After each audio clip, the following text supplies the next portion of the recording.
teman-teman, kembali lagi di podcast mata kuliah Competitive Market Analysis dan Value Proposition Development. Pada podcast kali ini saya akan membagikan atau men-share materi mengenai create a match fit with a unique selling proposition. Jadi untuk materi ini, materi pada pertemuan kita yang ke-11 gitu. Jadi nanti bagaimana sih kita menciptakan kecocokan nilai bagi pelanggan dengan cara menjualnya dengan unik gitu. Nah, apa itu Unique Selling Proposition atau USP? USP adalah suatu hal yang harus dibuat oleh setiap brand ataupun produk agar produknya itu terlihat lebih menarik dari kompetitor gitu. Jadi setiap konsumen yang akan membeli sesuatu tentunya akan membandingkan beberapa produk terlebih dahulu sebelum akhirnya menjatuhkan pilihan gitu. Jadi ketika konsumen akan membeli suatu produk, mereka sebelumnya akan membandingkan di produk yang satu dengan produk yang lainnya. Mana yang menurut mereka lebih menarik, mana yang menurut mereka lebih berguna untuk kebutuhan mereka.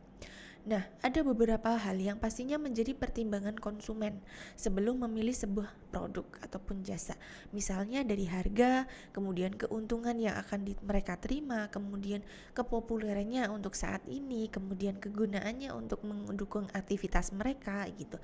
Jadi USP ini atau faktor atau pertimbangan dari penjual.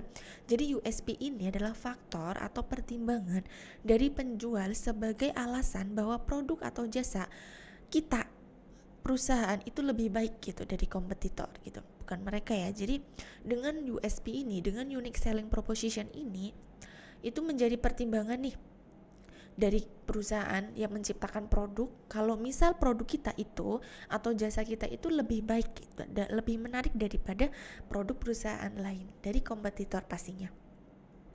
Nah, kemudian bagaimana cara untuk menentukan USP ini? Bagaimana sih kita menuliskan USP ini?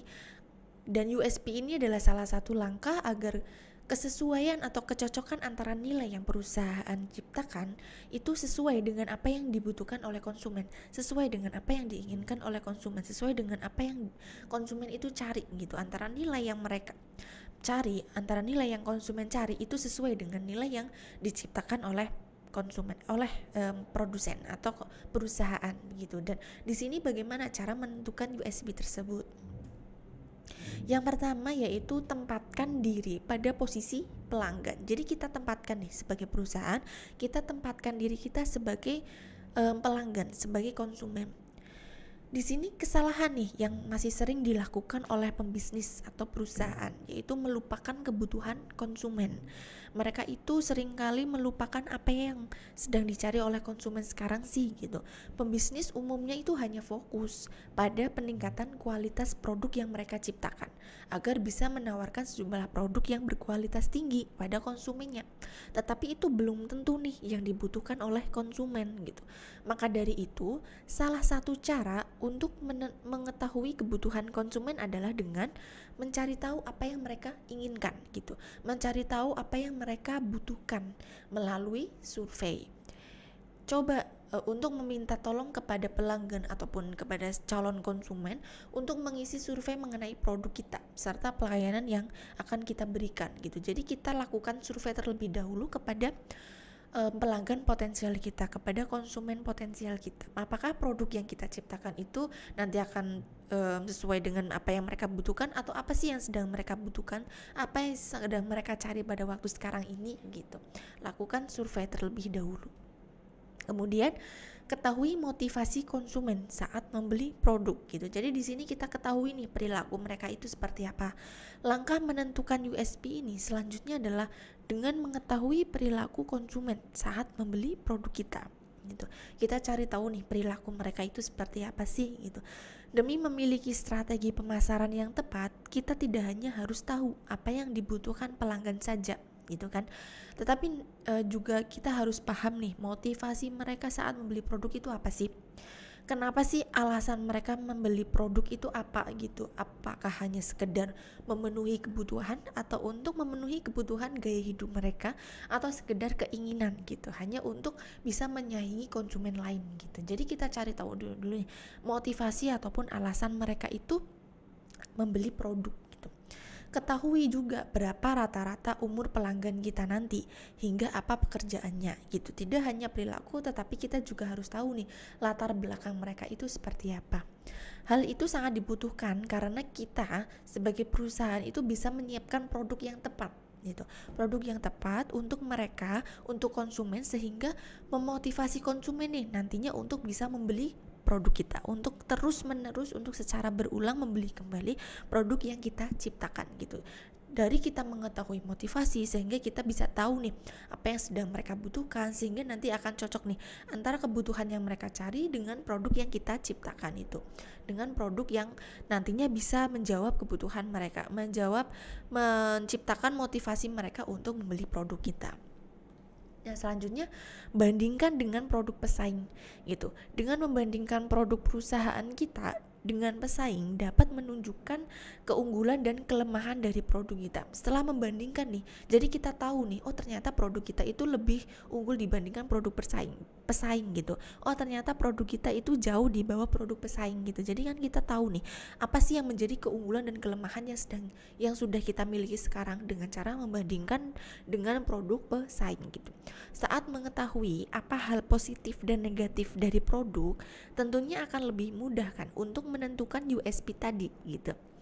Perusahaan bisa menonjolkan nih keunggulan produk dan menjadikan USP tadi itu benar-benar sesuatu yang unik dan berbeda daripada pesaingnya gitu. Jadi tepat juga nih kita menggunakan strategi USP ini untuk menonjolkan keunggulan produk kita, untuk menjualkan produk kita, menawarkan produk kita kepada konsumen gitu.